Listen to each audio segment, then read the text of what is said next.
श्रीमन्महागणाधिपतये नमः। श्रीसरस्वत्यै नमः। श्रीगुरुभ्यो सर्वदेवेभ्यो नमो नमः। वक्रतुंड महाकाय सूर्यकोटि समप्रभ निर्विघ्नं कुरु मे देव सर्वकार्येषु सर्वदा। गुरुर्ब्रह्मा गुरुर्विष्णुः गुरुर्देवो महेश्वरः गुरुः साक्षात् परब्रह्म तस्मै श्री गुरवे नमः। मूकं करोति वाचालं पंगुं लंघयते गिरिं यत्कृपातमहं वन्दे परमानन्दमाधवम्। पुंडलीकवरदा हरिविठ्ठल श्री ज्ञानदेव तुकाराम पंढरीनाथ महाराज की जय। जय जय रघुवीर समर्थ।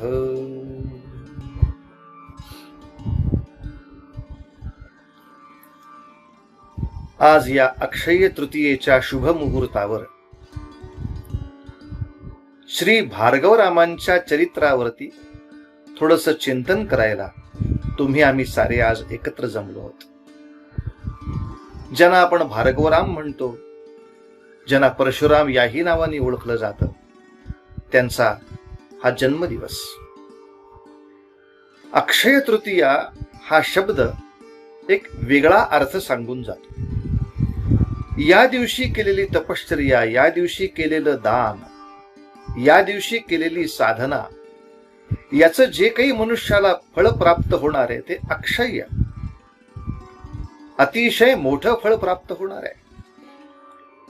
म्हणजे इतर वेळच्या साधनेचं फळ मिळताना सोनाराकडनं जसं थोडस का होईना सोनं बाजूला काढून ठेवलं जातं, तसं थोडस संचित बाजूला काढून ठेवून आपल्याला फळ मिळत असतं। पण अक्षय तृतीयेला मिळणारं फळ मात्र पूर्णतः नव्हे, जे केलंय त्याच्यातही भगवंत त्याची काही स्वतःची थोडी भर घालून आपल्यापर्यंत पोहोचवतो। तेव्हा अशा या अतिशय अक्षय फळ देणाऱ्या शुभ मुहूर्तावरती आपण भार्गवरामांच्या चरित्राचा थोडासा उहापोह करणार, थोडस पुनर्दर्शन घेणार त्यांचं। यांना भार्गवराम म्हणतात याचं कारण असं की यांच्या वंश परंपरेमध्ये भृगु नावाचे ऋषी अतिशय प्रसिद्धी पावले, अतिशय सिद्धीही पावली।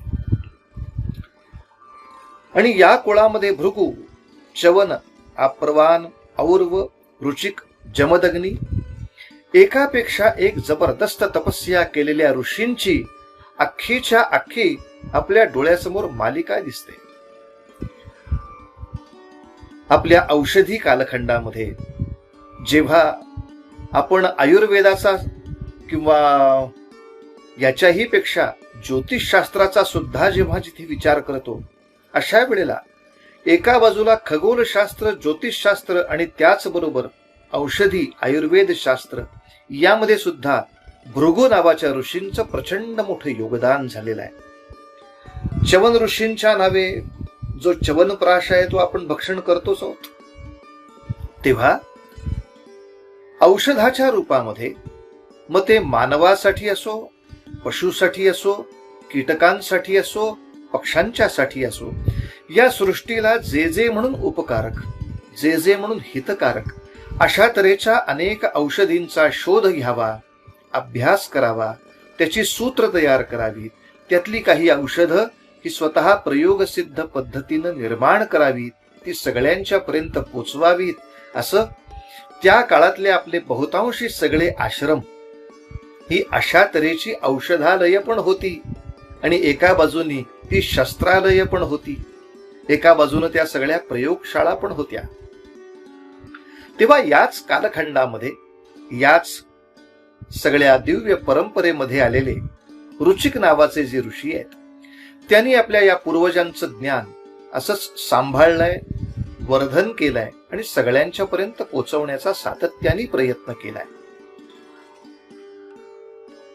गाधी नावाचा जो राजा आहे त्याची इच्छा अशी की आपल्या कन्येचं स्वयंवर करावं, पण या स्वयंवरासाठी त्यांनी एक विशिष्ट पण असा लावला होता. 1,000 श्यामल कर्ण असे अश्व जो कोणी आणून देईल अशा वरालाच तो आपली राजकन्या देणार होता. आता औषधीच्या रूपानं सर्व भारतभर ज्यांचं भ्रमण आहे आणि ज्यांच्या औषधीमुळे इतका चांगला गुण येतोय म्हटल्यानंतर अनेक अनेक ठिकाणचं ज्यांना अतिशय मानाचं स्थान आहे अशा रुचिक नावाच्या ऋषींना असे श्यामल कर्ण अश्व जमा करणं काही फार अवघड नव्हतं. कारण ज्या ठिकाणी पूर्वीच्या युद्धांमध्ये अश्व आणि पूर्वीच्या प्रवासांमध्ये सुद्धा ह्या अश्वांची अत्यावश्यकता असल्यामुळे एका विशिष्ट प्रकारच्या अश्वांची जोपासना, त्यांचं संवर्धन, त्यांची अधिक संतती वाढवणं या दृष्टीने त्या काळात प्रयोग होतच असले पाहिजे. आणि त्याला यांच्या सगळ्यांच्या औषधींचा उपयोग असल्यामुळे या ऋषींच्या बद्दल सुद्धा या सगळ्या घोडे निर्माण करणं, घोडे सांभाळणं आणि घोड्यांची विक्री खरेदी करणं, ते विविध प्रांतापर्यंत पाठवणं, हे सगळ्या करणाऱ्या लोकांमध्ये या ऋषींना खूप मोठं मानाचं स्थान होतं. रुचिक ऋषींनी हा पण पूर्ण केला आणि त्या सत्यवतीशी विवाह झाला का. या ठिकाणी ऋषींच्या औषधी शक्तीची आणि मंत्र शक्तीची आपण काय कल्पना करावी. जेव्हा आता सत्यवतीला पुत्र व्हायला हवा असा विषय झाला तेव्हा सत्यवतीच्या मातेनं म्हणजे गाधीराजाच्या पत्नीनं तिनं सुद्धा अशी प्रार्थना केली की मला कन्या आहे पण मला पुत्र नाही, तेव्हा मला पुत्र व्हावा असं काही आपण औषधी प्रसाद आमच्यापर्यंत दिला खूप चांगलं होईल. आता रुचिक ऋषींची उंची दिसेल आपल्याला. या ठिकाणी गाधी हा राजा आहे, त्या राजमातेला पुत्र व्हायचा आहे तेव्हा तो क्षात्र गुणांनी युक्त असला पाहिजे.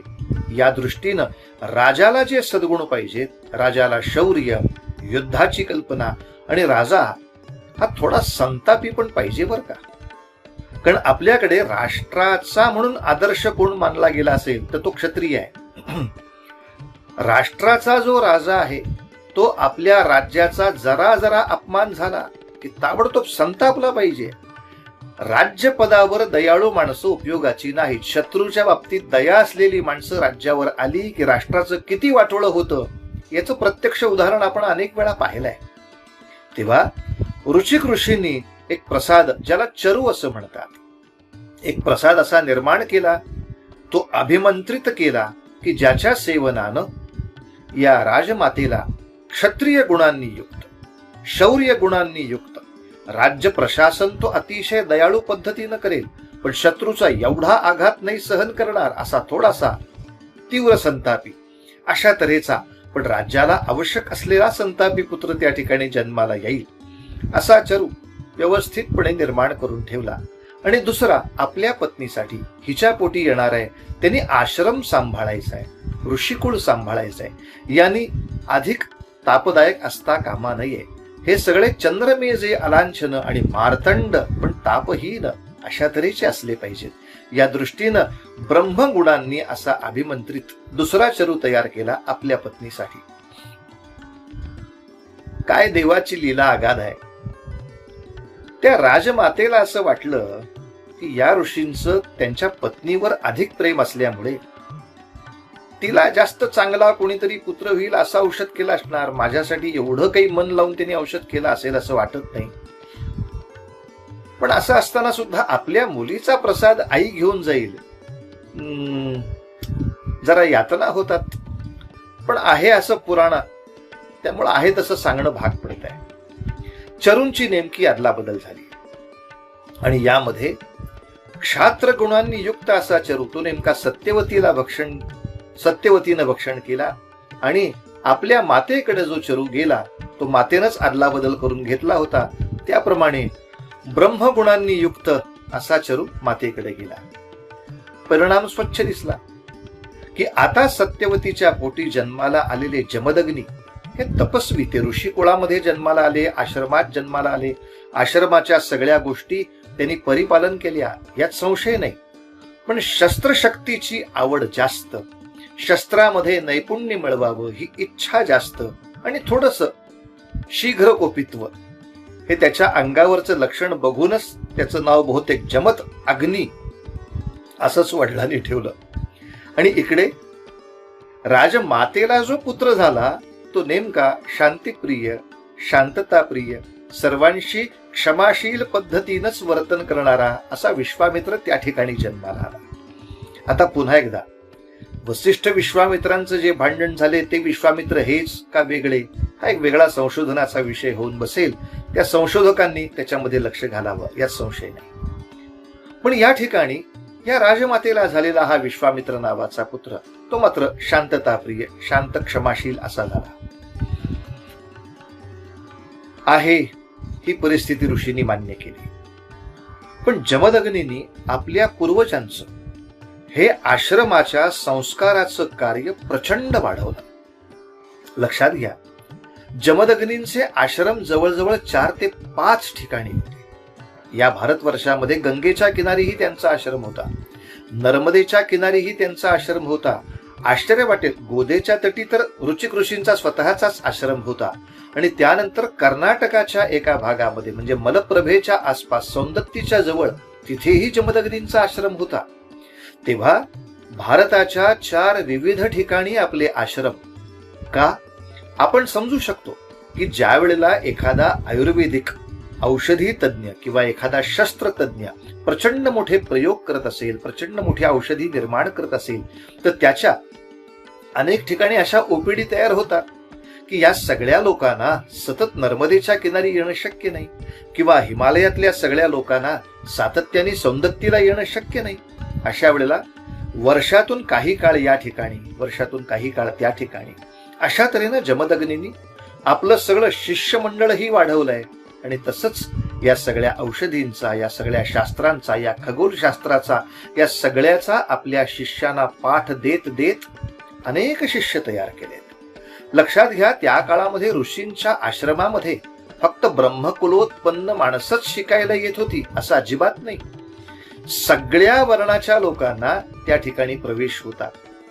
आणि यांची फी जास्त, यांची फी कमी, यांना फी नको असा कुठलाही भेदभाव आपल्या वैदिक परंपरेनं केलाच नाही. वैदिक परंपरेनं स्वच्छ नियम केला, सगळ्यांना शिक्षण फुकट. आता काय प्रश्न आहे, कारण कित्येक वेळेला माणसं म्हणतात, अहो आमच्या शिक्षणामध्येच एवढा खर्च झालाय की पुढच्या जीवनामध्ये आम्ही तो खर्च वसूल करणारच ना. अशी कुठल्याही ग्राहकाची लुटालूट होऊ नये, अशी आपल्या रोग्यांची कुठेही कुतळओढ होऊ नये, याचा मानसशास्त्र ऋषीमुनींनी फार अचूक ओळखलं होतं. सर्व वर्णांना त्यांच्या त्यांच्या विद्येमध्ये, त्यांच्या त्यांच्या कलेमध्ये आणि इतरही काही गोष्टींच्या मध्ये निष्णात करण्यासाठी काहीही फी आकारायची नाही. सगळं शिक्षण पूर्ण झाल्यानंतर त्यांनी गुरुदक्षिणा द्यायची. या दृष्टीनं प्रचंड मोठा शिष्य परिवार जमदग्नींनी केला होता. अर्थात जमदग्नींचे जसे अनेक ठिकाणी आश्रम होते, तसे कश्यपांचेही आश्रम होते, तसे वसिष्ठांचेही आश्रम होते, भारद्वाजांचेही आश्रम होते. अनेक अनेक ऋषी या भारतातल्या अनेक अनेक ठिकाणी आश्रम निर्माण करून तिथल्या तिथल्या लोकांना सुशिक्षित नव्हे, उच्च शिक्षित आणि त्याही बरोबर सुसंस्कारित करत होते. आपल्याला थोडीशी याबद्दल अधिक माहिती मुद्दाम सांगतो, काही लोकांना याची कल्पना नसते की आपल्या आश्रमांमध्ये एखाद्याच्या विद्यार्थ्याच्या रुचीप्रमाणे त्याला कुठलंही स्पेशलायझेशन घेता येईल. पण कंपल्सरी म्हणून काही विषय असतात ना, की हे 3 विषय तुम्ही सक्तीचे घेतलेच पाहिजेत. हे कोणते 3 विषय असतील हो आपल्या आश्रमांमध्ये, तर चकित व्हाल. तर आपल्या आश्रमांमध्ये उद्या तू अर्थ खात्याचा तज्ज्ञ झालास, बँकेचा मॅनेजर झालास तरी चालेल, पण तुला शेती करता आली पाहिजे, तू चिखलात उतरला पाहिजेस, तुला मातीमध्ये काम करता आलं पाहिजे. ही अत्यंत सक्तीची विद्या होती. त्याचबरोबरीनं औषधीची तुला माहिती असली पाहिजे आणि त्याचबरोबरीनं शस्त्राची तुला माहिती असली पाहिजे. किमान तू स्वतःचं स्वसंरक्षण करू शकला पाहिजेस. मला सांगा, कोणत्याही शास्त्रामध्ये निष्णात होणाऱ्या प्रत्येक विद्यार्थ्याला या 3 कलांनी जेव्हा युक्त केला जाईल तेव्हा आपोआपच राष्ट्रातल्या किती समस्या मिटतील मला सांगा. आपल्याकडे अनेक बुद्धिवान तयार होतात, ते शक्तीमध्ये उपयोगाचे नाही, ते शस्त्र उचलू शकत नाही. अनेक शस्त्र घेऊन वेडेपणा करायला सिद्ध असतात, त्यांचा बुद्धीच्या नावाने शंख चाललेला असतो. आणि या सगळ्यामध्ये मोठे उच्च शिक्षित झाले की त्यांना शेती कमी प्रतीची वाटायला लागते, शेतात उतरायला नको वाटतं. हा सगळा वेडेपणा जो नवीन काळात चालू आहे, हे आम्ही आमचं वैदिक तत्वज्ञान, वैदिक परंपरा विसरल्याची लक्षणं आहे. तेव्हा आपण या वेदांच्या बद्दल आदर असलेल्या सर्व लोकांनी आपल्या समाजामध्ये पुन्हा हा वैदिक आदर्श, या वेदशास्त्रातल्या परंपरांचा आदर समाजाला शिकवायला हवा. आणि ठीक आहे, आता काही सगळे वेद अभ्यासक्रमाला येणार नाहीत, पण वेदांनी या 3 ज्या सक्तीच्या विषयांचा विचार केला आहे, त्या विषयांचा आता शिक्षण खात्याने विचार करायला हरकत नाही ना. की अरे आता भारताला स्वराज्य मिळालंय, स्वतःचं राज्य आहे, या ठिकाणी तुम्ही स्वतःच्या ग्रंथांच्या प्रमाणे आपली शिक्षण पद्धती वेगळी करू शकता. या दृष्टीनं जर स्वसामर्थ्याने आपली सगळी पुढची पिढी तयार झाली, आपल्या इतर कौशल्यांच्या बरोबरीनं त्याला शेतीचं जर प्राथमिक ज्ञानापासून सगळ्या गोष्टी मिळाल्या, तर जय जवान आणि जय किसान ही घोषणा किती सार्थ होईल आपण कल्पना करा. तेव्हा अनेक ऋषींचे आश्रम ही त्या काळातली विद्यापीठच होती हो, एक प्रकारची. या जमदग्नींचाही विवाह झाला. विवाह योग्य झाल्यानंतर जमदग्नींचा विवाह जो झालाय, तो रेणू नावाच्या राजाची, ती जी राजकन्या जी रेणुका, तिच्याशी झालाय. या रेणुकेच्या प्राप्तीसाठी या राजाने कन्या कामेष्टी यज्ञ केला होता, अशी पण कथा पुराणामध्ये आहे बरं का. म्हणजे भारतीय संस्कृतीमध्ये फक्त मुलगा व्हावा म्हणूनच यज्ञ करत होते, मुलगी नकोच होती आपल्या लोकांना, असं अजिबात नाही. जसा पुत्रकामेष्टी आहे तसं कन्या कामेष्टी सुद्धा विवाह आपल्याकडे यज्ञ आहे. आणि अशा तऱ्हेनं एक मला चांगली कन्या व्हावी यासाठी यज्ञ करून त्या यज्ञाच्या प्रसादातून निर्माण झालेली ती रेणुका, तिच्याशी या जमदग्नींचा विवाह झालेला आहे. आताचा जो प्रसंग मी सांगणार आहे, या कालखंडामध्ये जमदग्नींचं वास्तव्य आता नर्मदेच्या काठी जो त्यांचा आश्रम आहे त्या ठिकाणी आहे. जमदग्नी आणि रेणुकेला 5 पुत्र झाले. या 5 सगळ्यात धाकटा पुत्र जो आहे त्याचं नाव ठेवलं राम. आणि हाच ज्याला पुढे आम्ही म्हणतो परशुराम. तर यांचं नाव परशुराम कसं झालं? मुळात यांचं नाव भार्गवराम पडलं. याचं कारण आपण पाहिलंच, ते भृगु कुलामध्ये जन्माला आलेले आहेत म्हणून. आणि परशुराम नाव मात्र कसं पडलं थोडं बघण्यासारखं आहे. म्हणजे या ठिकाणी अशी बुद्धी त्यावेळेला त्या रामांना का झाली, हाही ईश्वरी योगायोग असेल. कारण भगवंताचे अवतार किंवा भगवंताच्या या भगवत तत्वाचा अवतार कधी होतो, ते यदा यदा हि धर्मस्य ग्लानिर्भवति भारत, किंवा परित्राणाय साधूनाम विनाशाय च दुष्कृताम, अशा वेळेला अशा व्यक्तींना ती स्फूर्ती येतेच. तसं म्हणाल तर वयाच्या 5व्या वर्षी या रामाचं उपनयन झालं, म्हणजे मुंज झाली. आणि कश्यप ऋषींच्या आश्रमामध्ये जाऊन त्यांनी सर्व शास्त्रांचा अभ्यास केलाय. आता आपल्याला औषधी शास्त्र माहिती आहेत, आपल्याला खगोलशास्त्र माहिती आहे, आपल्याला विज्ञान बरंचसं माहिती आहे, आपल्याला भाषाशास्त्र माहिती आहे, आपल्याला शेतीशास्त्र माहिती आहे. पुरे ना. एवढ्या सगळ्या 5-6 विषयामध्ये स्पेशालिटी घेऊन रामाने आपलं पुढचं आयुष्य सुखात घालवलं असतं, यात काही संशय नाही. पण काय कोणास ठाऊक, बुद्धी अशी झाली की आपल्या बाबांना जशी शस्त्र निपुणता आहे तशी शस्त्र निपुणता मलाही जमली पाहिजे. आणि या दृष्टीनं भगवान शंकरांची आराधना करून त्यांच्याकडून 41 अस्त्र मिळवली. आपल्याला महाभारतातली पाशुपतास्त्राची कथा माहिती आहे. म्हणजे एक अस्त्र देण्यासाठी भगवान शंकर किती कठोर परीक्षा घेतात याची आपल्याला कल्पना आहे. एका अस्त्रासाठी जर एवढी कठोर परीक्षा त्या अर्जुनाची घेतली असेल, तर 41 अस्त्र देताना परशुरामांच्या किती परीक्षा झाल्या असतील. परशुरामांच्याकडनं केवढं उग्र साधन केलं असेल, तपाचरण झालं असेल, व्रताचरण करून घेतलं असेल. कारण यातल्या काही शस्त्रविद्या ज्या आहेत त्या शस्त्रासह मंत्रविद्या आहेत. त्या मंत्राच्या एका विशिष्ट पद्धतीच्या उच्चारणानं जे स्पंदन निर्माण होणार आहे, त्यामुळे तुझ्या बाणावरती असलेलं अमुक एक रसायन कार्यान्वित होणार आहे आणि म्हणून तो बाण प्रचंड मोठं कार्य करणार आहे. म्हणजे त्या बाणाला लागणारा लेप, त्या बाणाला ओढायची जी प्रत्यंचा आहे, त्या लागणारी स्नायूंची शक्ती आणि त्याच्या बरोबरीनं त्याच्यावर आघात करण्यासाठी निर्माण केलेली मंत्रशक्ती, या सगळ्या विविध शक्तींमध्ये या रामाला तरबेज करणं. 41 अस्त्र मिळवली त्यावेळेला रामाने भगवान शंकरांच्याकडून, पण तरी समाधान नाही झालं. म्हणले गजाननाकडे जे परशु नावाचं शस्त्र आहे तेही मिळालं पाहिजे. तो अतिशय तीक्ष्ण असा परशु जो आहे, तो गणेशांची आराधना करून त्यांना विनवणी करून, खरं गणेश सुद्धा म्हटले असतील, अरे वडिलांच्याकडून माझ्या तू 41 अस्त्र घेतलीस, आज के रे बाबा, नाही नाही, तुमचा तो परशु सुद्धा शिकवा हो मला. अर्थात परशुचं युद्ध शिकणं सोपं नाही बरं. आजही ऑलिम्पिक मध्ये तलवारबाजीचा गेम आहे, पण हे तलवार जे दोघं एकमेकांवर चालवतात ना, ते डोक्यापासून पायापर्यंत लोखंडाच्या कवचामध्ये सीलबंद असतात. आणि मग कोणी कोणाचे वार अडवून त्या सीलबंद चिलखतावर टन्न आवाज केला याच्यावर मार्क ठरतात. याच्यामध्ये कुठेही अंगाला लागणं नाहीये, अंगाला जखम होणं नाहीये, त्याच्यातून रक्त जाणं नाहीये. रक्त जात असल्यामुळे आपल्या शक्तीचा क्षय होत असताना सुद्धा जास्त शक्ती निर्माण करून समोरच्यावर आघात करणं, यातला काहीही त्रास ऑलिम्पिक घेत नाही बरं. पण इथे अंगावरती चिलखत घालून हे शिकायचं नाहीये. परशु नावाचं प्रकरण सुद्धा गणेशांनी शिकवलं नव्हे, त्याची परीक्षा घेण्यासाठी म्हणून त्या दोघांनी इतकं घमासान युद्ध केलं. त्यात गणेशाचा अर्धा दात तुटला अशी कथा आहे. काय मौज आहे पहा. आणि गणेशांनी अशा शिष्याची पाठ थोपटली. शाबास पठ्या, अरे शिष्यात इच्छेत पराजयम, माझा सुद्धा अर्धा दात तो तोडू शकलास या परशुनी. बास बास बास, शाबास रे बाबा. मात्र अशा शस्त्रांचा उपयोग स्वतःची घरची भांडणं सोडवण्यासाठी करायचा नाही. फक्त परित्राणाय साधूना, या विश्वातल्या, या देशातल्या सज्जनांवर जर काही संकट आलं तर हे शस्त्र उचलायचंय, ही तुला अट घालून तुझं शस्त्र तुला देतोय. आणि भगवान गजाननांच्याकडून असा दिव्य तीक्ष्ण वेगळा परशु मिळाला.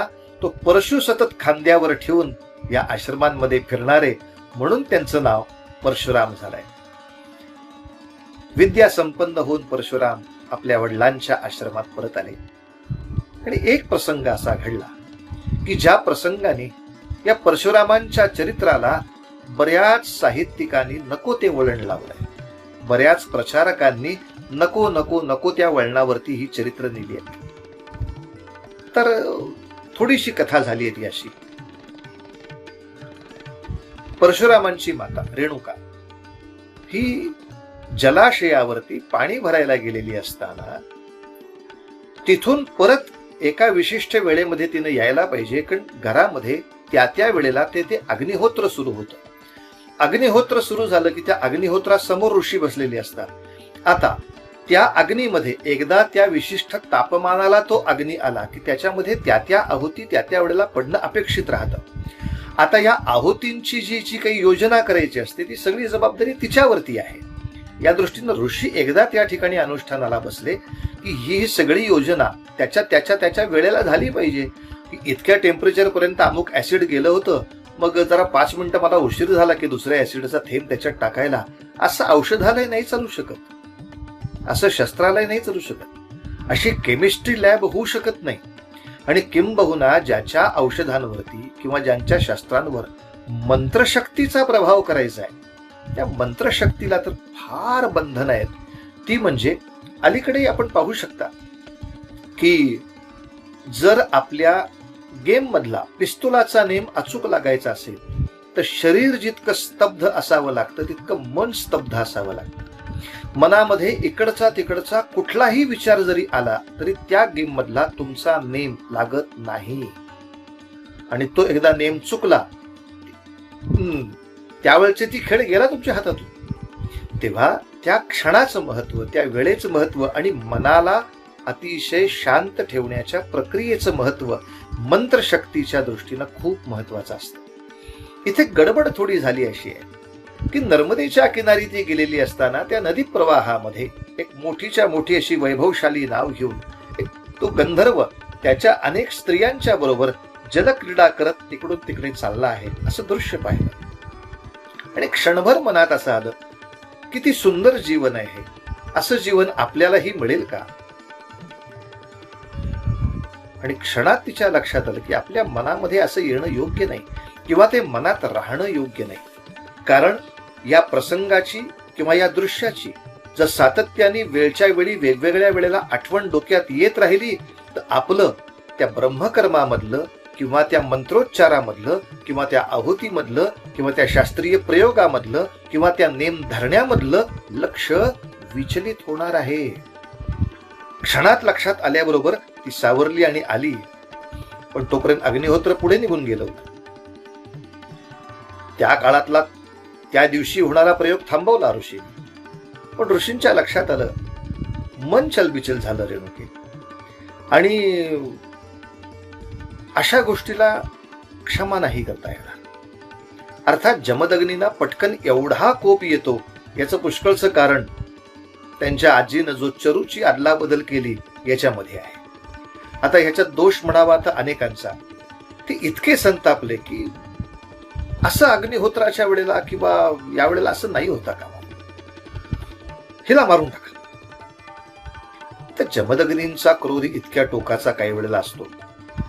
त्यांनी प्रत्येक पुत्राला आज्ञा केली, चालेल हिला मारून टाका. त्या चारही पुत्रांनी नकार दिला म्हटल्यानंतर पाचवा पुत्र जो परशुराम, त्याला आज्ञा केली हिला मारून टाक, तशी ह्याही चौघांना मारून टाक. परशुरामांना यातना झाल्या नाहीत असं नाही, पण परशुरामांनी मोठा आघात करायची आवश्यकताही नव्हती. कारण आपले भारतभर आश्रम आहेत. भारतभरातले आश्रमातले अनेक विद्यार्थी आपल्याकडे केमिस्ट्री, रसायनशास्त्र आणि औषधशास्त्र शिकतायत, शस्त्रशास्त्र शिकतायत. या सगळ्यांपर्यंत ही कथा ऐकायला जाणार आहे. आणि ही जर सगळ्यांनी कथा ऐकली आणि त्यांना जर असं वाटायला लागलं की एका विशिष्ट तापमानाच्या पलीकडे गेलेला अग्नी असताना सुद्धा तो प्रयोग त्या दिवशी थांबवायचा आणि दुसऱ्या दिवशी करायचा असं सुद्धा करता येतं, आणि त्या दिवशी आपण राष्ट्राला तेथे प्रोडक्शन नाही देऊ शकलो तरी सुद्धा चालू शकतं, आणि असं जो चालू शकतो अशा माणसाला क्षमा करता येते, अशी पद्धत राज्याच्या दृष्टीनं जे विद्यार्थी तयार केले जातात त्यांच्या समोर ठेवणं परवडेल काय? त्यांच्या समोर असाच आदर्श उभा राहायला पाहिजे. अरे अशा 4 ते 5 मिनिटाची इकडे तिकडे गफलत झाली तर जमदग्नींनी पत्नीला पण शिक्षा केली होती. मग तुझी माझी काय कथा, त्या वेळेला सगळं झालं पाहिजे बाबा, उगाच ते नंतरवर नाही ढकलायचं. हा संस्कार महत्वाचा नव्हे का माणसापेक्षा? आणि परशुरामांना आपल्या वडिलांची शक्ती माहिती आहे, आपल्या वडिलांचा क्रोधही माहिती आहे. परशुरामांनी साधा त्या परशुचा स्पर्श फक्त मानेला केला असेल, माता खाली पडली आहे. आपले बंधूही असेच निष्प्राण होऊन थांबले आहेत. आणि ही सर्व शिक्षा पूर्ण झाल्यानंतर जेव्हा जमदग्नी आनंदले, आता योग्य आदर्श आपल्या विद्यार्थ्यांच्या समोर आला. प्रसन्न आहे परशुरामा तुझ्यावरती, मी तुझ्या या अनुशासनावर प्रसन्न आहे, काय वरदान देऊ? आणि तेव्हा परशुरामांनी प्रार्थना केली आहे, माझ्या मातेला आणि भावांना जिवंत करा, त्यांना सजीव करा, आणि माझ्या मातेला या मागच्या कुठल्याही गोष्टीचं स्मरण सुद्धा राहू नये असं करा. ही मागणी किती महत्वाची आहे लक्षात ठेवा. कारण मागच्या गोष्टीचं स्मरण याच्यामध्ये 2 घोळ होण्यासारखे. एक, ती सतत मला ह्या उपकाराखाली ठेवल्यासारख्या भावनेनं जगेल, एक. आणि दुसरं, मागल्या गोष्टीचं स्मरण करायचं नाही म्हटलं की ते 10 वेळा येणार.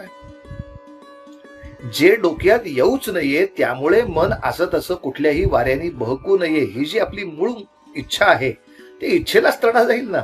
आणि अर्थात परशुराम म्हणालेत, बाबा तुम्ही या सगळ्यांना पुन्हा जिवंत करू शकता हे माहीत असल्यामुळेच मी हे धाडस केलंय. म्हणजे लक्षात ठेवा, त्यांनी मारण्यासाठी नाही केलेलं.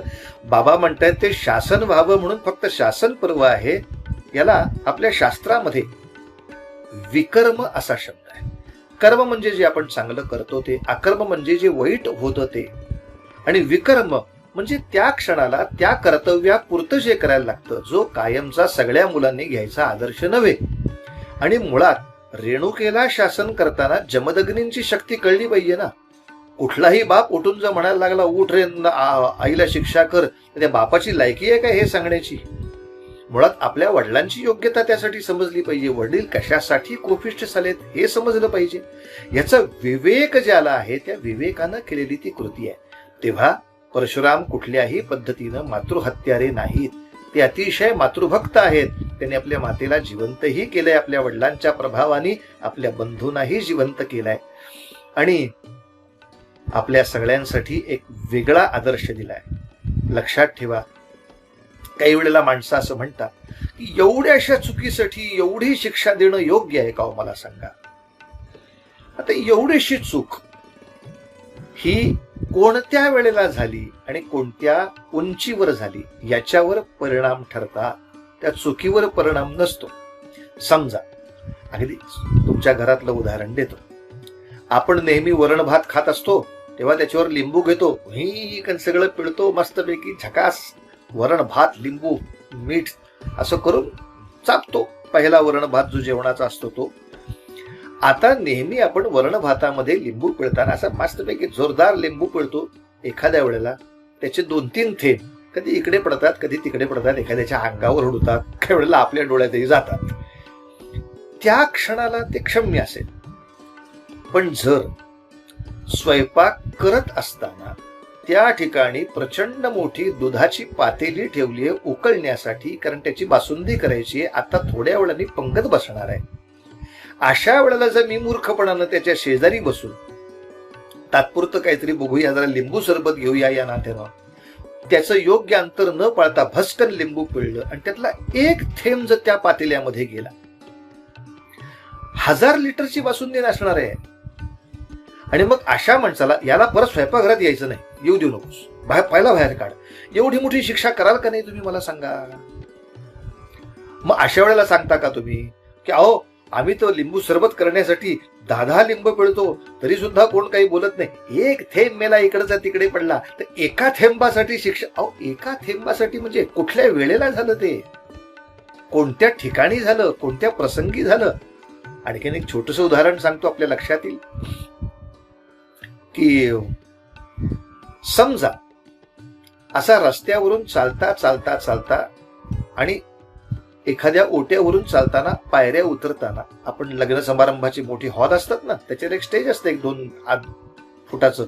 आपण वरती वधूवरांना शुभचिंतन करण्यासाठी गेलो, शुभचिंतन केलं, पायऱ्याने खाली उतरलो आणि उतरत असताना शेवटची पायरी आपल्याला दिसली नाही आणि भस्कन पाय घसरला. काय होऊ शकतं? जास्तीत जास्त रप्कन आपटाल. पण एवढीशी फक्त पायरी दिसली नाही आणि पाय घसरला, याला काय शिक्षा व्हायला पाहिजे? एक पटकन रपकन पडणं. पण हीच गोष्ट जर रायगडावरच्या टकमक टोकावर झाली तर काय होईल मला सांगा. एवढ्याशा चुकीसाठी कुठे एवढा असतं का, असं थोबाड वर करून बोलायला लाज कशी वाटत नाही मूर्खांना. गोष्ट अशी आहे की आपल्या ऋषी संस्कृतीमध्ये ऋषी हे इतक्या उच्च ठिकाणी आहेत की या उंचीवरती एवढी सुद्धा कणाची चूक नाही सहन करता येण्यासारखी.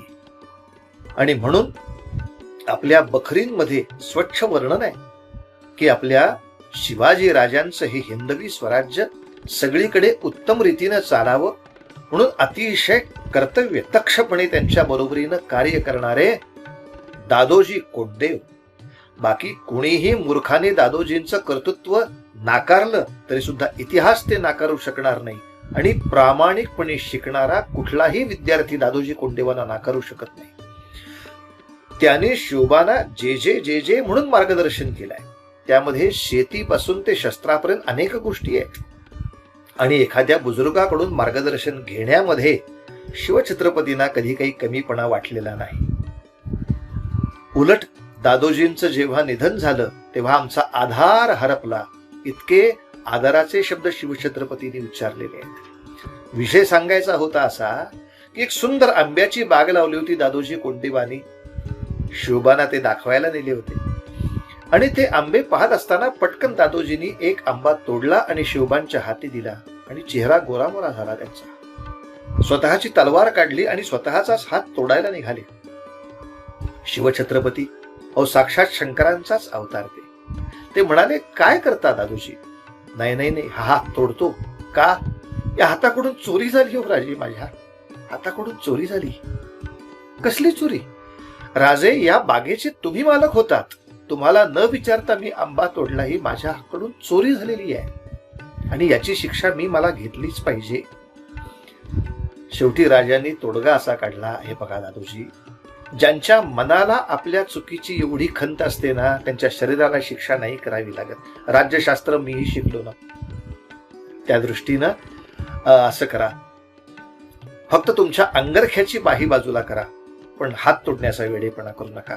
आणि नाही तर नाही, अंगरख्याला बाही ठेवली.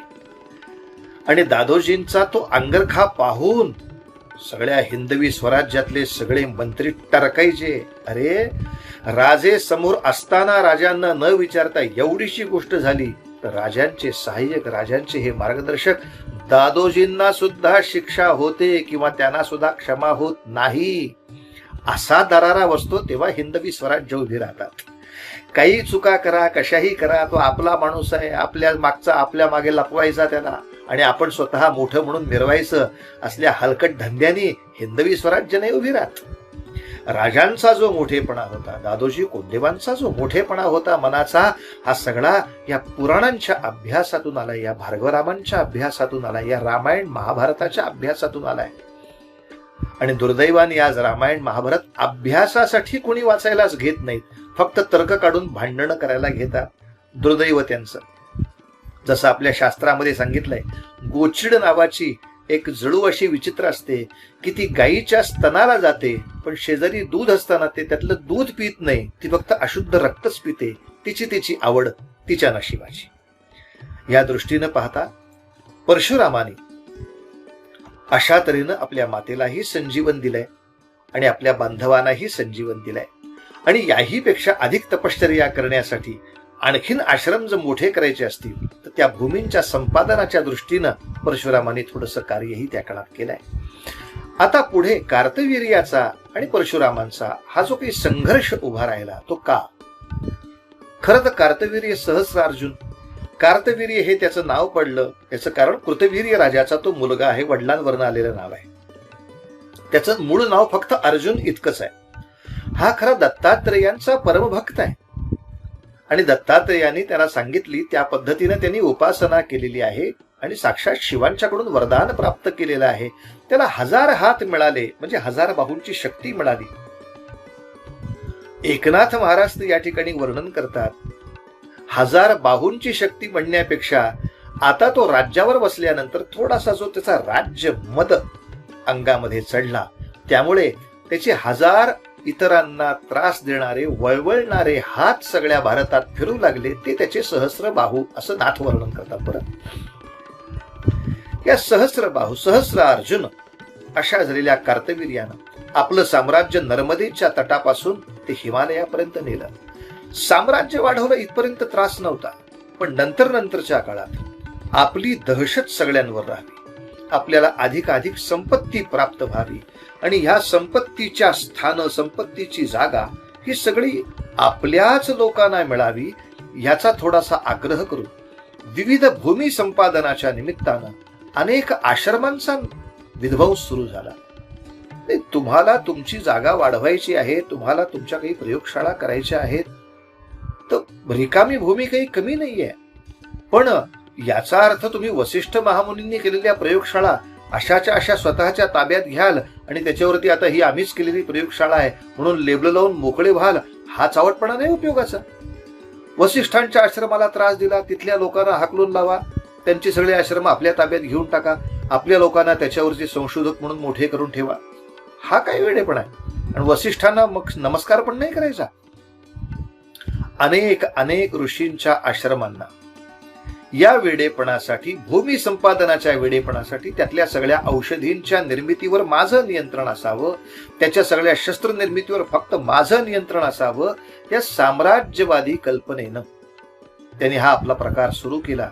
आणि अनेक ऋषी सतत त्याला सांगायचे, सहस्रार्जुना, तू ही जी काही सगळी धडपड करतोयस ना, तू शस्त्राने कितीही मोठा हो, पैशाने कितीही मोठा हो, भारतीय संस्कृती सन्मान देते, ती बुद्धीलाच पहिला सन्मान देते, तपश्चर्येलाच सन्मान देते. ऋषींचे नमस्कार तुझ्या या सगळ्या धडपडीनं कधीच चुकणार नाही. आणि त्याहीपेक्षा नेमके त्या काळामध्ये जमदग्नी ऋषी कर्नाटकामध्ये सौंदत्तीपाशी मलप्रभेच्या आश्रमाकडे राहायला गेले होते.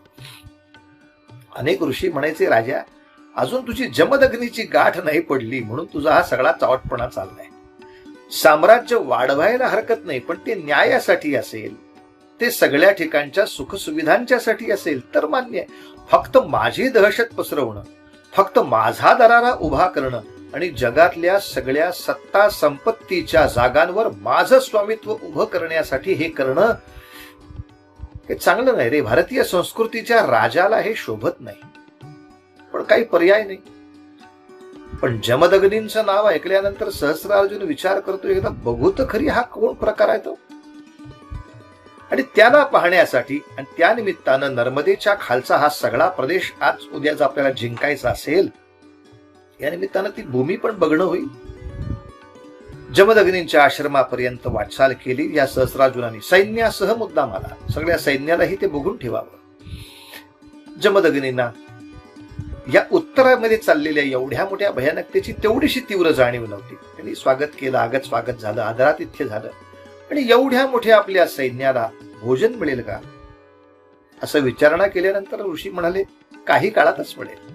आणि काही वेळात उत्कृष्ट भोजन सगळ्यांना मिळालं. कार्तवीर्याने विचार असा केला, कसं काय आपल्याला शक्य झालं हे.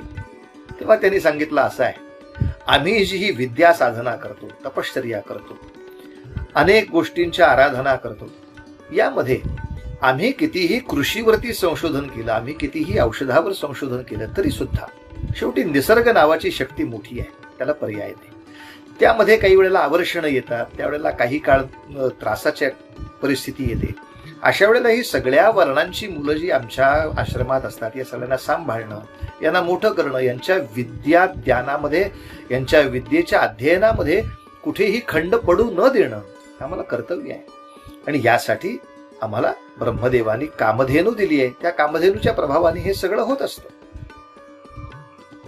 आणि आता जमदग्नींची काय ताकद आहे ते एकदा बघूयात खरी. या कारणासाठी त्या कामधेनूचं हरण झालं.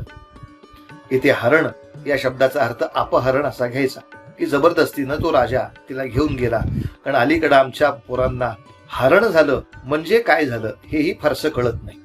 आणि म्हणून आमच्याकडचे अनेक अतिविद्वान लोक सुद्धा महाभारतातलं प्रकरण सांगताना द्रौपदीचं वस्त्र हरण झालं म्हणतात. छा, द्रौपदीचं वस्त्र हरण झालंच नाहीये, ते वस्त्राकर्षण झालंय, वस्त्र ओढलं गेलंय. वस्त्राचं हरण तिच्या शरीरावरून झालंच नाही, वस्त्ररूपामध्ये भगवंतांनी तिचं रक्षण केलेलं आहे. तेव्हा उगाच चुकीचे शब्द आपणही बोलू नयेत आणि चुकीच्या भावना समोरच्याच्या मनात उभ्याच करू नयेत. मुळात वस्त्रहरणाचा म्हणजे वस्त्राकर्षण झालं, वस्त्र ओढण्याचा प्रयत्न झाला, वस्त्र हरण करण्याचा प्रयत्न यशस्वी झालाच नाही. त्यामुळे द्रौपदीचं वस्त्रहरण नावाचं प्रकरण झालेलं नाही. या दृष्टीनं हरण करणं या शब्दाचा अर्थ जो आहे, इथे अपहरण असा अर्थ घ्यायचा आहे. एक गाय पळवली म्हणून संघर्ष उभा राहिला असं नव्हतं. ते जमदग्नींची शक्ती बघण्यासाठी तो प्रयोग झालेला होता. पण जमदग्नीने त्यावेळेला युद्ध केलं नाही, कारण आपण फार लवकर संतापतो हे त्यांच्या लक्षात आलं होतं. रेणुकेच्या वधाची अचानक आपण अशी मागणी केली, आपल्या मुलांच्या सुद्धा मारण्याची रामाला मागणी केली. आपलं सामर्थ्य होतं ठीक आहे, पण असं रागवणं आपल्या ऋषी कोणाला योग्य नाही. आणि हा नवीन जो पुनर्जन्म रेणुकेचा होता तेव्हापासून तर त्यांनी प्रतिज्ञाच घेतली होती, आता मी रागवून असं हिंसक कृत्य कुठलंही व्हावं असं मी काही करणार नाही. त्यामुळे जमदग्नीने विरोध नाही केला. पण हे जेव्हा परशुरामांना कळलं तेव्हा त्यांना वैषम्य असं वाटलं की ठीक आहे, जमदग्नीने नाही विरोध केला, पण आश्रमातल्या कोणीच नाही विरोध करायचा. आणि त्याही पेक्षा सौंदत्तीपासून, कर्नाटकापासून हा नर्मदेच्या तीरापर्यंत आपल्या असलेल्या राजधानीमध्ये, त्याच्या राजधानीचं नाव खूप प्रसिद्ध आहे. अलीकडे एका चित्रपटामुळे ते जास्त प्रसिद्ध झाले. माहिष्मती ही त्याची राजधानी होती, म्हणजे साधारणतः इंदोरच्या जवळ महेश्वराच्या आसपास असलेले जे ठिकाण. तो माहेश्वरी पर्यंत ती कामधेनू घेऊन जातो. मार्गामधला कोणीही राजा त्यांना विरोधाला उभा राहत नाहीये. मार्गामधला कोणीही आश्रम त्यांच्या विरोधाला उभा राहत नाही. काय ही मरगळ आली तुमच्या आमच्यामध्ये? कशी ही विचित्र अवस्था प्राप्त झाली तुम्हाला? परशुरामांना वाईट वाटलं आणि सगळ्या आश्रमांना त्यांनी जी विनंती केली, ज्या ज्या आश्रमांना राजाच्या शक्तीचं भय वाटतंय आणि म्हणून त्यांची इच्छा असून ते संघर्षाला उभे राहत नसतील तर काळजी करू नका. महादेवांच्याकडून 41 अस्त्र स्वतः निष्णात झालेला मी परशुराम उभा आहे. भगवान गणेशांच्याकडून परशु प्राप्त झालेला आहे. मी स्वतः माहिष्मतीवरती आक्रमण करून सहस्रार्जुनाचे हे देशभर हजार वासनांनी वळवळणारे, दुसऱ्यांच्या संपत्ती हडप करणारे सहस्रबाहू तोडायला मी जातोय. जे जे माझ्याबरोबर येण्याची इच्छा करत असतील त्यांनी यावं. खरंच हा प्रसंग पाहिल्यानंतर सिंघम पिक्चर मधला सीन आठवतो नाही आपल्याला, की तो जे सांगतो, मी आता माझ्या शक्तीनं त्या शत्रूला संपवायला जाणार. तुमच्या मनाला काही लाज असेल, तुमच्या मनामध्ये खरंच काही प्रामाणिकपणाची इच्छा असेल, तुम्ही या सगळे माझ्या बरोबर. आणि असा एखादा विक्रमी मनुष्य कोणीतरी त्या काळात मिळाला ना, की आपोआप मागे सगळे येतात. हो, अनेक आश्रमातले विद्यार्थी त्यांच्या बरोबर आले, की आश्रमातल्या अशा कामधेनूंचं हरण, आश्रमातल्या अशा भूमीचं हरण. लक्षात घ्या, मागे येणारे विद्यार्थी हे फक्त ब्रह्मकुळातलेच असतील का? नाही, या कामधेनूमुळे सगळ्याच वर्णाच्या लोकांचा, सगळ्याच विद्यार्थ्यांचा त्या ठिकाणी उदरनिर्वाह नीट चालू आहे ना. ते सगळेच म्हणजे जिथे ब्रह्म तेजावरती, जिथे संशोधन तेजावरती, जिथे विद्येच्या तेजावरती शस्त्राच्या बलाचं प्राबल्य होत असेल, तिथे विद्या श्रेष्ठ आहे. विद्येनं शस्त्राला अशा तऱ्हेनं मर्यादित केलंच पाहिजे. या दृष्टीनं परशुरामांनी ही जी प्रचंड मोहीम उभी केली, त्याच्यामध्ये सर्वच सहभागी झाले आणि माहिष्मतीवरती आक्रमण करून सहस्रार्जुनाचा वध झाला. ही वार्ता ऐकून सुद्धा जमदग्नींना वाईट वाटला. सहस्रार्जुनाचे जे अनेक पुत्र होते ते अंगावर धावून आले होते, पण परशुरामांचा एकूण आवेश, त्यांच्या अंगात असलेलं ते तेज हे पाहता सगळे घाबरले आणि दऱ्या खोऱ्यामध्ये त्यावेळेला लपून बसले. जमदग्नींना वाईट वाटला. जमदग्नी इतकंच म्हणाले, कसाही झाला तरी राजा हा राजा आहे, तो विष्णूचा अवतार आहे. आपल्याकडून झालेली गोष्ट काही फार योग्य नाही. याच्या क्षालनार्थ तपश्चर्या करायला महेंद्र पर्वतावर जा. बाबांची आज्ञा प्रमाण मानून महेंद्र पर्वतावर परशुराम गेले खरे, पण आता परशुराम त्या आश्रमात नाहीत असं म्हटल्यानंतर या सगळ्या मुलांनी एकत्र येऊन आपल्या काही समर्थकांना एकत्र करून त्या सौंदत्तीपाशी असलेल्या मलप्रभेच्या किनारी असलेल्या त्या जमदग्नींच्या आश्रमावर स्वारी करून तो रस्ता आता सगळ्यांनी पाहून ठेवलेला होता. अंगावरती प्रचंड घाव घालून जमदग्नींना मारला आणि या जमदग्नींच्या मृत्यूची वार्ता परशुरामांना कळल्यानंतर ते महेंद्रगिरीवरचं तप तसंच थोडंसं बाजूला ठेवून परशुराम धावत आले आणि तेव्हा आपल्या मातेनं म्हणजे रेणुका मातेनंच त्यांना आदेश दिला, या सगळ्या उन्मत्तांचा संहार कर. हे आता असे ऐकण्यासारखे नाहीत, कारण एकटा कार्तवीर्य याच्यामध्ये नाहीये. त्याच्याबरोबर अशी इच्छा करणारे 20-21 वेगवेगळे राजे आणि वेगवेगळी राजकुळं या सगळ्या अन्यायामध्ये आणि या सगळ्या अत्याचारांमध्ये सहभागी आहेत.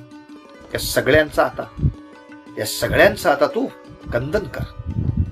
मात्र त्याच्यापूर्वी आपल्या वडिलांची उत्तरक्रिया करणं आवश्यक होतं. या दृष्टीनं कुठे उत्तरक्रिया करणार?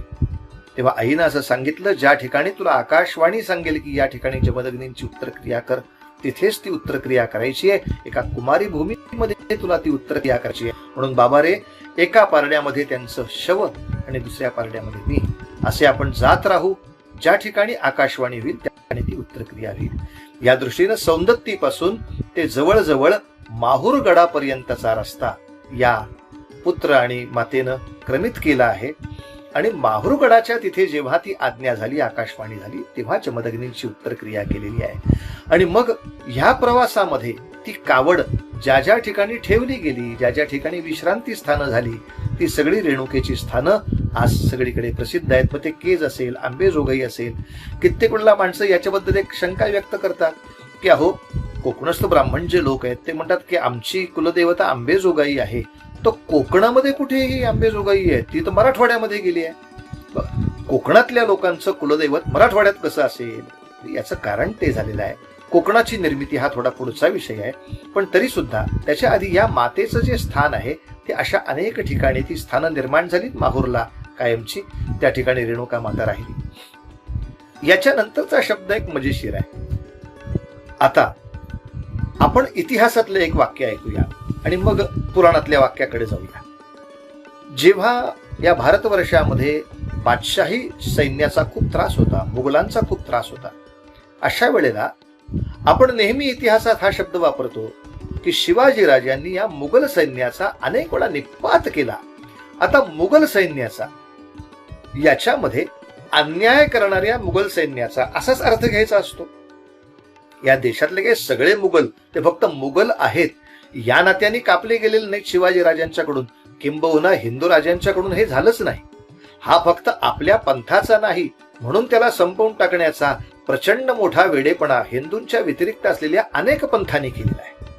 तेव्हा आपण जेव्हा म्हणतो सगळ्या मुघलांचा निपात केला, याचा अर्थ अन्याय करणाऱ्या सगळ्या मुघलांचा निपात केला इतकाच घ्यायचा असतो. तसं निक्षत्रिय पृथ्वीकरण या शब्दाचा अर्थ ज्या त्यावेळच्या क्षत्रिय राजांनी या अन्यायात सहभाग घेतला असेल, या सहस्रार्जुनाच्या हाताला हात लावलेले असतील, अशा लोकांचाच फक्त त्या ठिकाणी संहार झालाय. युद्ध 21 वेळा झाली आहेत. आपल्या रेणुका महात्म्यामध्ये स्वच्छ सांगितलंय ना, 21 वेळी म्हणण्यापेक्षा ती 21 कोळी झालेली युद्ध आहेत आणि जे 21 समर्थक होते ते फक्त त्या ठिकाणी संपवले आहेत. मात्र हे सगळं युद्ध जे परशुरामांनी केलंय हे राज्य संपादन करण्यासाठी नव्हे, तर जर उन्मत्तपणाने तुम्ही वेदविद्येचा, आपल्या तत्वज्ञानाचा, आपल्या आश्रमांचा, आपल्या वैदिक परंपरेचा असा उपमर्द करत असाल तर वैदिक परंपरांबद्दल आदर असणारी माणसं ही नेहमी घाबरूनच बसतील असं मनात धरून चालू नका. या सगळ्या आश्रमांच्या या ब्रह्मविद्येच्या सुरक्षेसाठी भगवंत या ना त्या अवताराच्या निमित्तानं कार्य करत असतो. ह्या वेळेला माझ्या अवताराच्या निमित्तानं हे कार्य झाले लक्षात ठेवा. पण धर्मस्थापनेचे नर ते ईश्वरी अवतार लक्षात ठेवायचं, झाले आहेत आणि पुढे होणार. देणे भगवंताचे. अशा तऱ्हेचे अवतार होतात आणि होतच राहतात हे लक्षात ठेवण्यासाठी एकूणच उन्मत्तांच्या मनावर दरारा बसवण्यासाठी केलेली ती कृती आहे. नाहीतर मला सांगा, या भारतवर्षातले सगळेच क्षत्रिय जर मारून टाकले असतील तर प्रभू रामचंद्रांना जन्म देणारे दशरथ महाराज हे क्षत्रिय कसे शिल्लक राहिले? जेव्हा जे जे सज्जन म्हणून असतील, जे जे आपलं राज्याची सेवा म्हणून करतात, अशा तऱ्हेनं जे अन्याय अत्याचाराला कधीही प्रोत्साहन देत नाहीत, अशा कोणत्याही क्षत्रिय राजाला त्या ठिकाणी क्षती पोचलेली नाही. तेव्हा निक्षत्रिय पृथ्वी या शब्दाचा कुठेही चुकीचा अर्थ आपणही घेऊ नये. आणि कोणी चुकीचं बोलत असेल तर नम्रपणे त्याला सांगावं की आपला अभ्यास थोडा अपुरा आहे आणि तरी सुद्धा त्याला मूर्खासारखं बोलायचंच असेल तर मग ठीक आहे म्हणायचं, तुझी परशुरामांची आज ना उद्या गाठ पडेल तेव्हा तू पहा तुझं काय होईल ते. तेव्हा किमान अविद्या तरी आपल्याकडून अशी पसरू नये या दृष्टीनं आपण हा विचार केला पाहिजे. एवढं राज्य जिंकलं खरं, पण हे राज्य परशुरामांना चालवायचं नव्हतं. त्यांनी आपल्या गुरुजींना, कश्यपांना एक यज्ञ करून ते सगळं राज्य देऊन टाकलं. अर्थात कश्यपही पुन्हा ऋषीच, पण मी कुठं राज्य सांभाळणार आहे? नाही रे बाबा, मला ते कोणातरी चांगल्या दुसऱ्या राजकुळांना दिलं पाहिजे. पण झालंय काय परशुरामा, ही सगळी राजकुळं घाबरून गेली तुझ्या या सगळ्या पराक्रमामुळे. तेव्हा पंचायत अशी होते, तू इथे आहेस तोपर्यंत कोणी राज्य स्वीकारायलाच तयार होणार नाही. तेव्हा थोडंसं वेगळं त्याला वळण करून, हे बाबा परशुरामा, ही सगळी तू पृथ्वी मला देऊन टाकलीस, तेव्हा आता ह्याच्यावरती तुला राहण्याचा अधिकार मीच ना करतोय, ही सोडून दुसरीकडे कुठेतरी राहा, असं काहीतरी कारण सांगून कश्यपानी त्यांना या आर्यावर्तापासून थोडं दूर नेलं, ज्यायोगे बाकीचे सरा निर्धास्त होऊन याचं साम्राज्य सांभाळू शकतील. या दृष्टीनं मग मात्र परशुरामाने आपल्या प्रचंड मोठ्या तपस्येच्या शक्तीनं आणि आपल्या शस्त्रशक्तीच्याही बळावर, आपल्या कृषी शक्तीच्या बळावर, आपल्या अत्यंत खगोलशास्त्रीय शक्तीच्या बळावरती भडोच पासून म्हणजे गुजरात पासून केरळ पर्यंत एक अपरांत भूमी नावाची वेगळी भूमी निर्माण केली. समुद्र थोडा मागे हटवून ती भूमी निर्माण झाली. या ज्या प्रचंड मोठ्या भूमीवरती ते स्वामित्व निर्माण झालंय, त्याच्यामध्ये एक कोकण, फक्त कोकण वसवलेलं नाही. तेव्हा परशुरामांचे भक्त त्या गुजरातमध्ये असलेले गुजराती लोक सुद्धा आहेत, तिथले असलेले राजस्थानी राजपूत सुद्धा परशुरामांचे भक्त आहेत. आता पुढचा पट्टा कोकणाचा, गोव्याचा आल्यामुळं गोव्यातलेही अनेक लोक परशुरामांचे भक्त आहेत. त्याबरोबर कोकणामध्ये सुद्धा नुसते ब्राह्मण नव्हेत, कोळी भंडारी असलेला सगळा समाज सुद्धा परशुरामांचा भक्त आहे. कित्येक ठिकाणी मुस्लिम ख्रिश्चन समाजातली सुद्धा कुटुंबाशी आहेत की आपल्या घरामध्ये लग्न विवाह प्रसंग असेल तर ते परशुरामांना पहिला नारळ ठेवायला जातात. अजूनही सगळीकडे संस्कार खूप चांगले आहेत आणि ते जवळजवळ खाली केरळपर्यंत आहे. आणि लक्षात घेण्यासारखी गोष्ट आहे, केरळ पासून म्हणजे ह्या ज्या सगळ्या देवीची स्थानं निर्माण झाली, याच्यामध्ये एक नाव खूप प्रसिद्ध झालं, ते म्हणजे एकवीरा. रेणुकेचं एकवीरा हे नाव कशावरनं प्रसिद्ध झालं, ते या परशुरामांच्या वरनं प्रसिद्ध झालंय की असा एकच वीर तिनं जन्माला घातला. बास बास बास बास बास. त्या युगामधल्या सगळ्या अन्याय अत्याचार करणाऱ्या लोकांना घाबरूनच बसावं लागलं. मात्र नुसता समुद्र मागे हटवला म्हणजे काही भूमी सुजलाम सुफलाम होत नाही. याच्यामध्ये वसवण्यासाठी काही मनुष्यांची कुळं आणावी लागतात, ती वसवावी लागतात. त्यांना पुन्हा सुशिक्षित करणं, उच्च शिक्षित करणं, या दृष्टीनं विविध व्यवसायांचं निर्माण करणं. आपण कल्पना करू शकता, नवीन भाषेत सांगायचं तर एका संपूर्ण भूमीचं पुनर्वसन त्यावेळेला परशुरामांनी केलंय. म्हणजे पहा, एका बाजूला तपश्चर्येचा, एका बाजूला व्रताचरणाचा, मंत्रशक्तीचा, ब्रह्मशक्तीचा प्रचंड मोठा संच आहे. एका बाजूला अन्यायी लोकांना शासन करणाऱ्या क्षात्र शक्तीचा प्रचंड मोठा संच आहे. आणि दुसऱ्या बाजूला या तऱ्हेनं अशी नवीन भूमी बसवून तिथले व्यापार उभे करण्याचा वैश्यवृत्तीचाही संशय आणि तिथल्या अनेक सेवा कार्य उभी करून या भूमीला सुजलाम सुफलाम करणाऱ्या शूद्रवृत्तीचा सुद्धा असा आश्रय जो या महाराजांनी घेतलाय. चारही वर्णांची कामं उत्कृष्टपणे करून त्यांनी ही अपरांत भूमी प्रचंड मोठी त्यावेळेला निर्माण केली आहे. असो, परशुरामाने याच्या नंतरचा कालखंड मात्र महेंद्रगिरीवरती आपलं तप करण्यामध्येच व्यतीत केलाय, हे आपण सगळेजण जाणता. मधल्या काळामध्ये ते आले होते, कधी रामावतारामध्ये आले होते, नंतर महाभारताच्या काळामध्ये सुद्धा ते भीष्म, द्रोण, कर्ण या तिघांना मार्गदर्शन करणारे सुद्धा झाले होते, असं आपण ऐकतो. याच्याबद्दलच्या अनेक कथा आहेत, अनेक पुराणांमध्ये त्या कथा खूप प्रसिद्ध आहेत, त्यात संशय नाही. पण अनेकांना माहीत नसलेली छोटी ही पण कथा आहे की भीष्म, द्रोण, कर्ण यांना जसं मार्गदर्शन परशुरामांनी केलंय, तसं गोपाल कृष्णांना सुद्धा दुर्ग युद्ध पद्धतीचं मार्गदर्शन परशुरामांनी केलंय बरं. आणि त्यावरूनच गोमंत पर्वतावरती जाऊन त्या ठिकाणी दुर्गयुद्धाच्या पद्धतीने त्यांनी त्यावेळेला जरासंधाचा एक पराभव केलाय. तेव्हा रामचंद्रांना सुद्धा उपदेश आणि आशीर्वाद द्यावा, गोपाल कृष्णांना सुद्धा मार्गदर्शन द्यावं, अशा तऱ्हेचं मोठं तपस्पूत आयुष्य परशुरामाने व्यतीत केलं.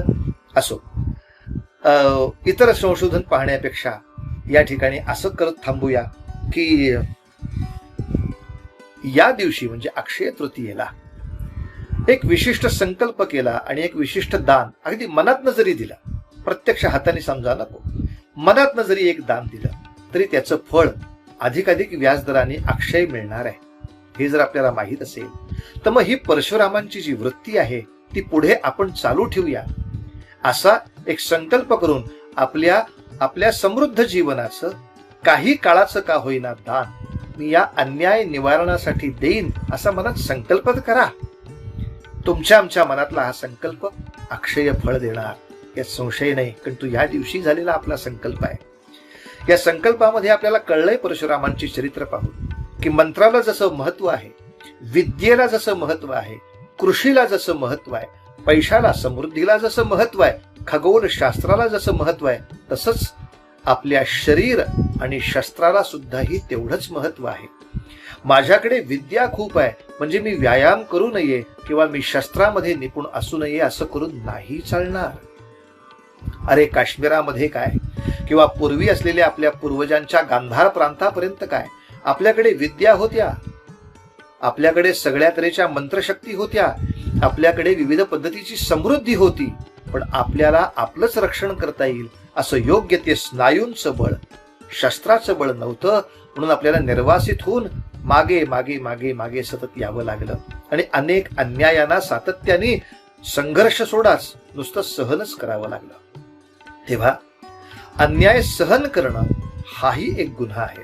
या दृष्टीनं त्या अन्यायाला, योग्य तो संघर्षाला आपल्या पुढच्या पिढीला उभं करण्यासाठी शरीर शक्तीनं सुद्धा त्यांना सबळ केलं पाहिजे, शस्त्रशक्तीनं त्यांना सबळ केलं पाहिजे, युद्ध शक्तीनं त्यांना सबळ केलं पाहिजे.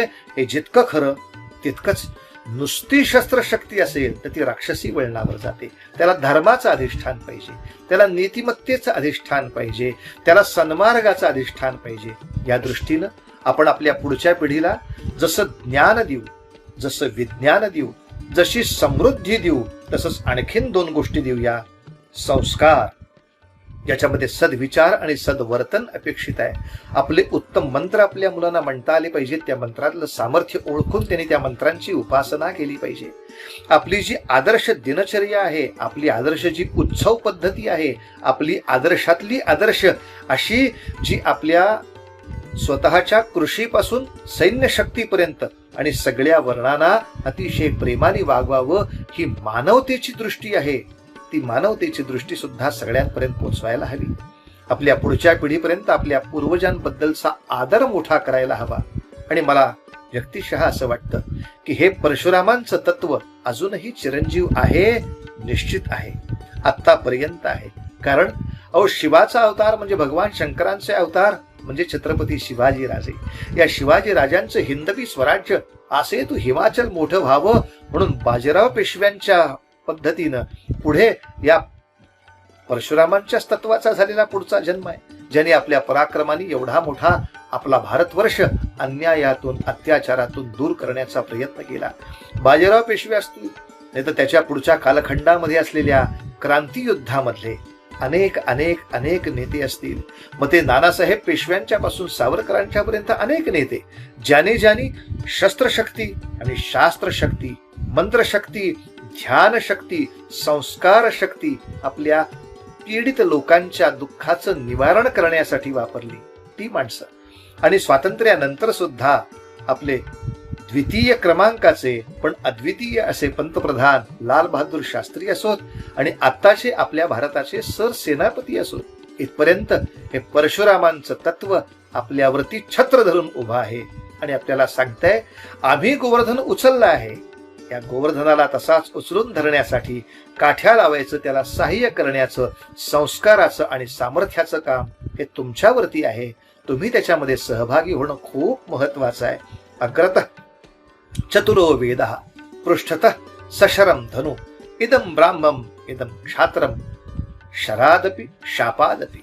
हे जे परशुरामांची ताकद आहे, आम्ही मंत्रशक्तीनं सुद्धा असे सिद्ध होऊ की आमच्या शापानंही अनेक अन्यायी लोकांचा आम्हाला निपात करता येईल, आणि शस्त्रशक्तीनंही असे होऊ की ज्यायोगे या विश्वामध्ये कोणताही खळ राहणार नाही, किंबहुना त्याची खल प्रवृत्ती निश्चितपणे नष्ट होईल. एवढा तरी मोठा पराक्रम तुमच्या आमच्या पुढच्या पिढीनं विद्येच्या बरोबरीनं करावा. कारण विद्येच्या क्षेत्रात तुम्ही आम्ही सगळेजण आज नामांकित आहोतच. मोठमोठे संशोधक, मोठमोठे शास्त्रज्ञ नव्हे, अनेक परदेशांमध्ये असलेले मोठमोठे तिथल्या राजकीय संसदेमधले सदस्य सुद्धा या परशुरामांचे भक्त आज होत आहेत म्हटल्यानंतर आनंदाची गोष्ट आहे. तेव्हा विद्येचा जर कुठे अपमान होत असेल, ज्ञानाचा कुठे अपमान होत असेल, संस्कारांचा कुठे उपमर्द होत असेल आणि कुठे अन्याय करून आपल्या पीडित लोकांचं दुःख वाढवण्याचा जर कोणी प्रयत्न करत असेल, तर अशा प्रबळ अन्यायी शक्तीला संघर्षासाठी आपण उभं राहणं, संघटित संघर्ष उभा करणं, विद्येचा संघर्ष उभा करणं. आणि पुन्हा एकदा जगाला सतत संघर्ष नकोच आहे हो. या संघर्षाचे काही क्षण फक्त अन्यायाच्या खळ निर्माणापुरतेच असतात आणि त्यानंतर मात्र चंद्रमेजे अलांछन मार्तंड जे तापहीन ते सर्वाही सदा सज्जन सोयरे होतू. अशा सोयराधाऱ्यांसारखं हे विश्वबंधुत्व सगळ्यांच्या मनामध्ये पसरावं. आणि असं होण्यासाठी आम्ही प्रयत्नशील राहू. आमच्या दिवसातला काही ना काही वेळ तपासाठी, आणि महिन्यातला, आठवड्यातला काही ना काही वेळ प्रचारासाठी, आणि वर्षातला काही ना काही वेळ अशा संघटनात्मक कार्यासाठी देऊ, असा मनात संकल्प करून आपण पुढे जाऊया. हा सगळा उपक्रम या ठिकाणी उत्कृष्टपणे करणाऱ्या नितीन अवेकर असतील, नितीन कुलकर्णी असतील आणि आपल्या या सगळ्या नेटवर्कचे अनेक अनेक अनेक हजारो लाखो सदस्य असतील, या सगळ्यांनी परशुराम जयंती इतक्या उत्तम तऱ्हेनं साजरी केली आणि मला या ठिकाणी काही विचार मांडण्याची एक छोटीशी संधी आपण मला उपलब्ध करून दिली. याबद्दल सगळ्यांचे मनापासून आभार मानतो. हात जोडून सगळ्यांच्या हृदयामध्ये असलेल्या परशुरामांना वंदन करतो आणि या ठिकाणी माझ्या वाणीला विराम देतो. सदा सर्वदा योग तुझा घडावा, तुझे कारणी देह माझा पडावा. उपेक्षू नको गुणवंता अनंता, रघुनायका मागणे हेची आता. जय जय रघुवीर समर्थ, जय जय रघुवीर समर्थ, जय जय रघुवीर समर्थ.